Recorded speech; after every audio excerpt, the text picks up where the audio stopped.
All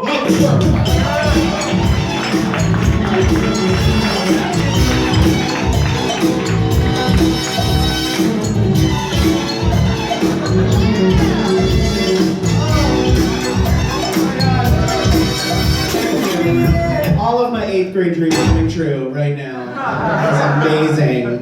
I was wondering if they were going to put me in the gay chunk or the bald chunk. Bald chunk it is, great. Super. I'm not the premier anything comedian tonight. Usually I'm like, I'm the premier LGBT comic. Wait, let me see who's on the lineup. Yep, premier LGBT comic in the whole city. None of the other ones were available. Let me just give you guys a real quick trigger warning. Bam, you've been warned. Because, yeah, maybe I'll say something really offensive tonight, but I do it with love. My love of being obnoxious. My love of being a terrible, terrible person. My friend, she's a comedian named Samantha Kelly. She was walking down the street the other day, and she said somebody opened up their window and hung out the window to go, "Hey, you're a fat bitch." I'm like, what the fuck? Damn. That guy's internet must be down. Maybe he just doesn't know. You can do that online now. You don't have to hang your head out the window. Get with it. You do that in the appropriate place on YouTube in the comment section, where everything is appropriate. I remember a time before the internet, if you wanted to yell disparaging things at an almost complete stranger, you had to stalk them first. You had to figure out where they lived, you had to figure out their work cycle, you had to wait for them outside their house, and then just scream it at them from across the street. You're a fat bitch. You know how bitchy you had to be to elicit that amount of activity from a stranger? Nobody's putting in that much effort anymore. Can you imagine in like the 90s, like getting a letter from a total stranger in the mail? Like, oh, I don't recognize this return address. Kill yourself. 5 exclamation points seems excessive. And it's spelled wrong. Oh, jeez. Yeah, I think it's really rough. Like, one of my best friends, she's a really cool lady. I've been friends with her for like 20 years. And she's a feminist. You know, she hates that term, but I like it. But she's a feminist. And we were walking down the street the other day, and a guy comes up to her and he's hitting on her, being really gross, really saying disgusting stuff to her. And then, of course, he's like, the total creepy guy thing. Where's my smile? First of all, if you do not make someone smile, it's not because they were thinking, oh, if only this guy was creepy and aggressive, then I would smile. And he goes, well, fine, fuck you, you're a stupid whore. And I'm like, damn. He does not get how stupid whores work. If she was either of those things, she would not have shot you down. If she's a whore, it's her job to entertain your advances. And if she's stupid on top of it, she'll probably do it for free. It makes me hate men, it really does. No, I'm just kidding, we're great. Our Ghostbusters is the best Ghostbusters. According to YouTube. Yeah, I think it's funny. I think guys are pretty great because we invented Grindr. Yeah, that's right, because Grindr is great, because apps can do all kinds of things. They can probably save lives. I don't know, I'm just worried about the one that gets me laid. That's the only app I care about. And I think everyone in here, man, woman, and otherwise, should download the Grindr app. I mean, not the women, but everybody else. I mean, feel free, go right ahead. But you will get a lot of weird questions to which the answer is no. Such as, do you have a dick? Like, that is the question you will get. And sure, there's lots of bisexual men on Grindr, but if you're on Grindr, bisexual means I'm gay, but my wife doesn't know.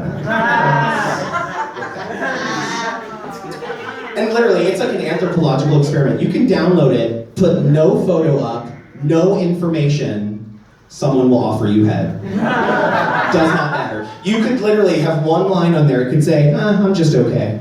And someone will hit you up like, I appreciate that honesty. Where are you at? That's like a typical Grindr conversation, like, where are you? Like, hello is way too personal. It's just like, where's your butthole? Where is it? I'm on my way right now. It's the best way to grade someone photo butthole. I'm on Grindr, but I'm not on it for sex. I have a boyfriend, I get on him for sex. I'm on it for the compliments. I just need to know that 20-something guys still want to fuck me. It's medicinal. It's for my low self-esteem. I'm like Tinkerbell. If people don't clap for me, I'll die. It's pretty great though, and it's funny because like people just randomly send you messages like total strangers, and one of them somebody just sent me out of the blue was "fuck me?" question mark. I'm like, wow, that's really polite. I appreciate that. It's like a cater waiter at a fancy event, like, oh, fuck me.